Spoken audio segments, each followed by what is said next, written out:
Alrighty everyone, this is our last episode of actually substantive content from Constitutional Law 1. We're going to be talking about appointments and removals, and this is going to be the last part of the executive power that we talk about, but there is, again, a bit of legislative power that goes along with this. Let's actually talk about the Constitution, and then we'll move into the, I guess you could say, subheadings, which is going to be the separation of powers and recess appointments. And then we'll briefly mention elections. It's kind of a separate topic, but I don't want to do a whole episode on it just because of how brief it is.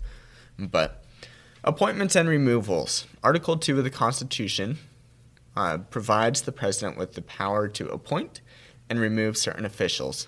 It says, the president shall nominate, and by and with the advice of and consent of the Senate, shall appoint ambassadors, other public ministers and consuls, judges of the Supreme Court, and all other officers of the United States whose appointments are herein otherwise whose appointments are not herein otherwise provided for, and which shall be established by the law.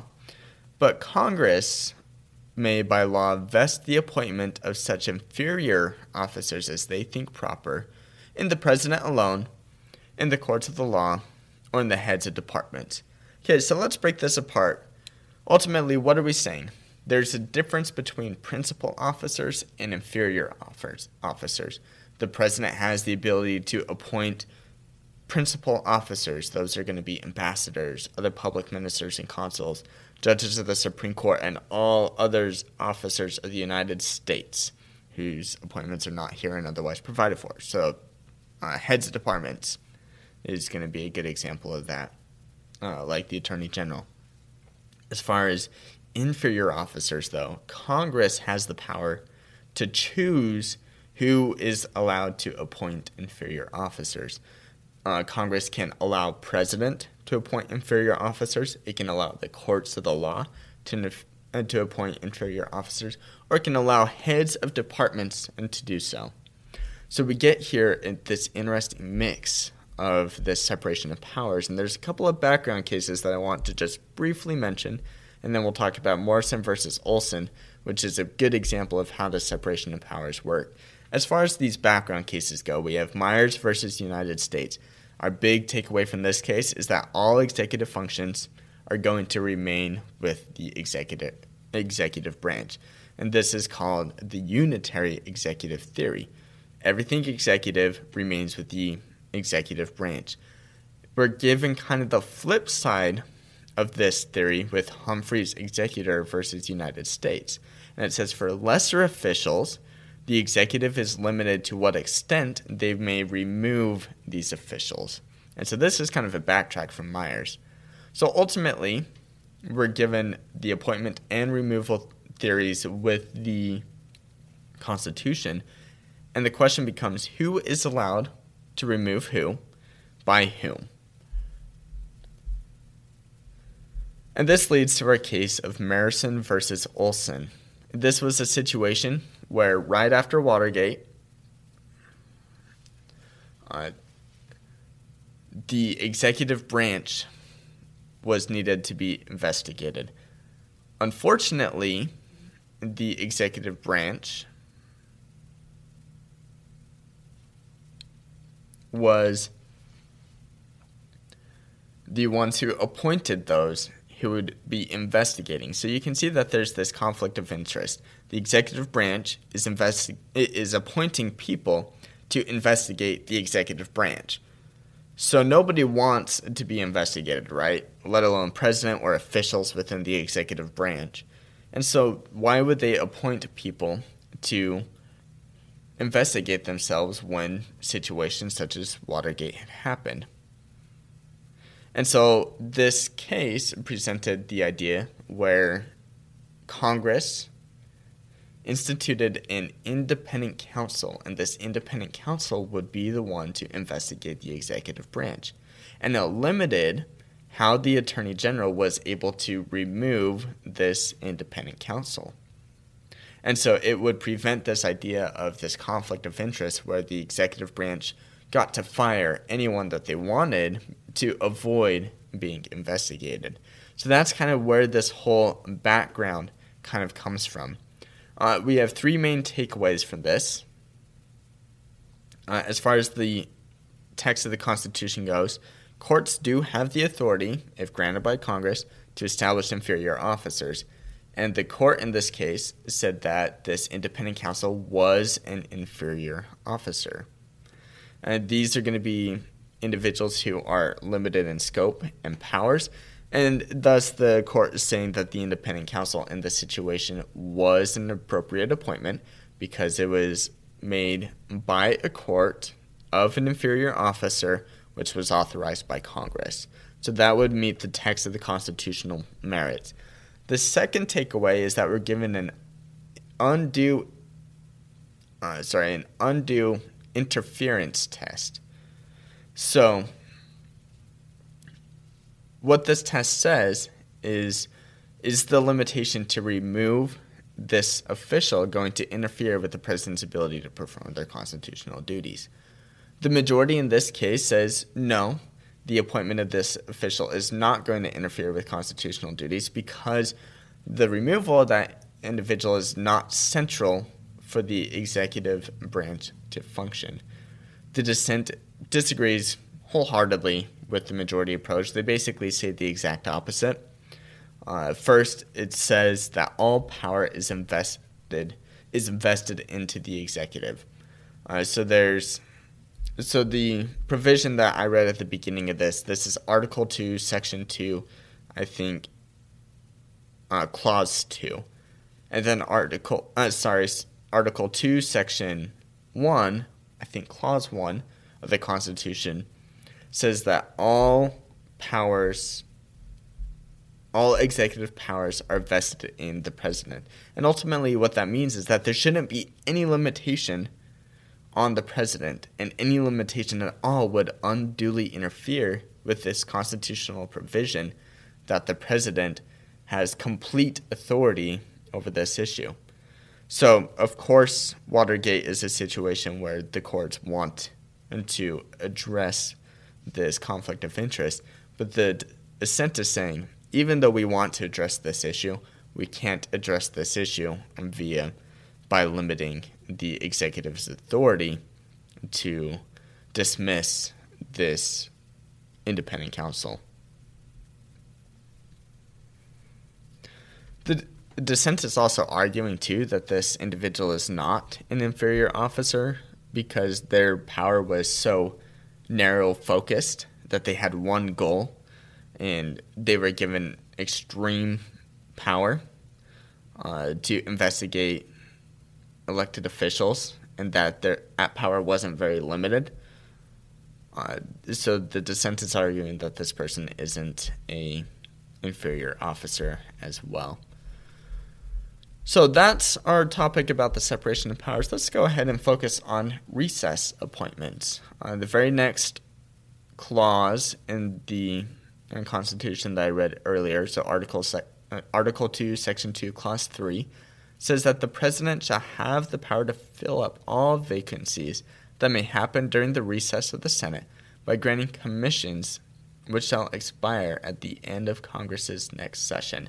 Okay, so we're given two things here: what the president can do and when that power expires, or rather whenever that use of that power would expire for that individual. In this instance, the president can fill vacancies that happen during recess, and that filled is going to expire at the end of Congress's session. Well, there are two different kinds of recesses. There's an inter-session recess. This is the annual recess that happens between Congress sessions. And even though appointments may be made in between annual recesses, which is authorized by the Constitution, there's some issues that people may have with it politically. Our biggest issue with this case, National Labor Relations Board versus Canning, is that there are intra-sessions. And so an intra-session is when you're taking a recess in the middle of a session. So you've got let's just say, for example, you're in a session from November to December, and then you decide to take a 2-week break in between that session, and that would be an example of an intra-session. Now, the point here was that there needs to be a sufficient time for these appointments to be made. When this intra-session had occurred in this case, President Obama appointed 3 individuals to a board, which are being challenged as illegal.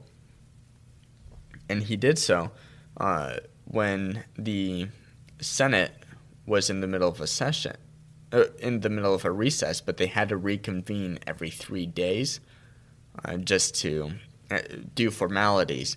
So it was really a month-long recess, but they would re-meet every 3rd day, and so there were only 2-day recesses in between each meeting. And the court says that this is not a sufficient time for these appointments to take effect.